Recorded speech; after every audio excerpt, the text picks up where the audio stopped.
San Carlos Street is closed off to cars.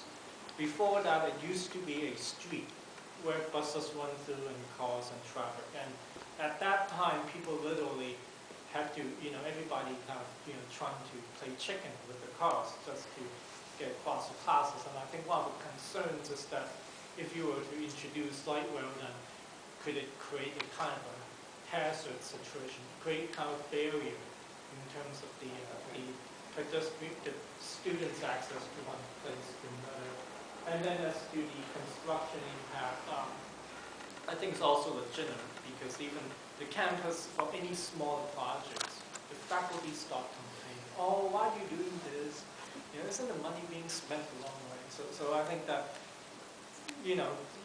there will be some opposition in terms of the people who are on some of these things that needs to be quiet. Sure. Sure.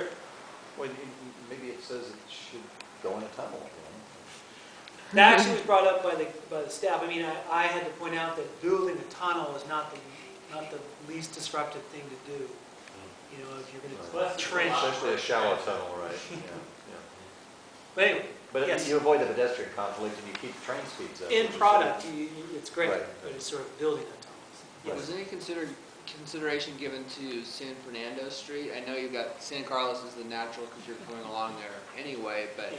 San Fernando is the transit hub for San Jose State with the library and dash and everything. Yeah. And then you're skirting just north of campus, you're not bisecting it. Right, right. Well, there's a couple things there. I mean, one is there's been a historic discouragement of looking at light rail on San Fernando, not just for this project, but for others, because of utilities, that it's the primary utility corridor for downtown, and there's T1 lines and things like that underneath the street that would be phenomenally expensive to relocate. And the other one would happen to be just in terms of the track architecture and the way things are built today. San Carlos would be easier, and it wouldn't be so easy to actually turn onto San Fernando. And that probably was that's the more prevalent reason for us, frankly, than the thing about the utilities.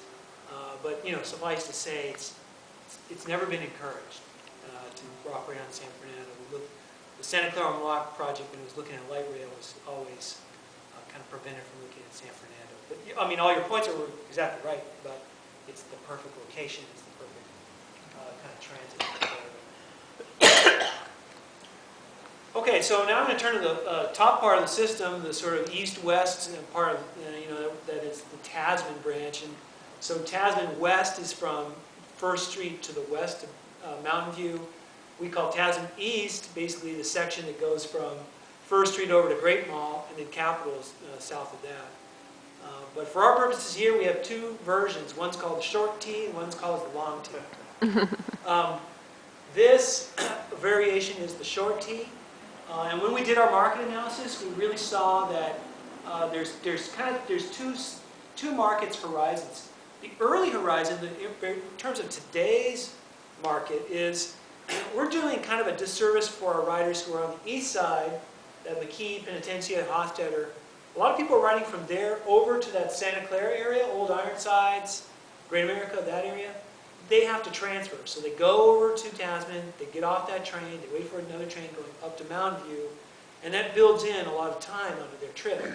If we can give them a direct train, and here we've done that blue line there, it gets them over there without transfer. So that's an early thing. In terms of the future market, it's really all related to BART here. And so the BART station gets introduced at Montague, Milpitas, and when that happens, you've got 2,000 people coming off the BART train in the peak period, and you've got to distribute those people. And where are they going? They're going to North First. They're going to the sort of western part of Tasman, Santa Clara area, and that blue line does that. It would be ideal if we could have a train that turned back at the Montague station and just operated from there over to Mountain View. But we can't really, it's not that easy to do that because the Montague station, if you're familiar with it, is up in the air, so it's on a viaduct, so it's very hard to build extra track. Come down to Hofstadter, that's at grade level, and you can build something there. The other part about this for the future market is getting people who may be coming from Mountain View or Sunnyvale over to BART. So those people may want to get over to BART and take a BART train, so this way they have a direct connection without transfer. Yes?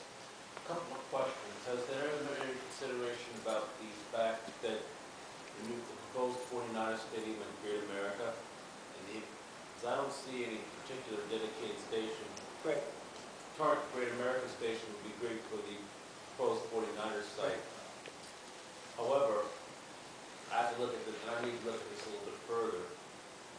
Proposed Great America station, which I propose would be nice for the Capital Corridor / ACE trains, Right. but they only run at most, maybe a few times a day though. Right.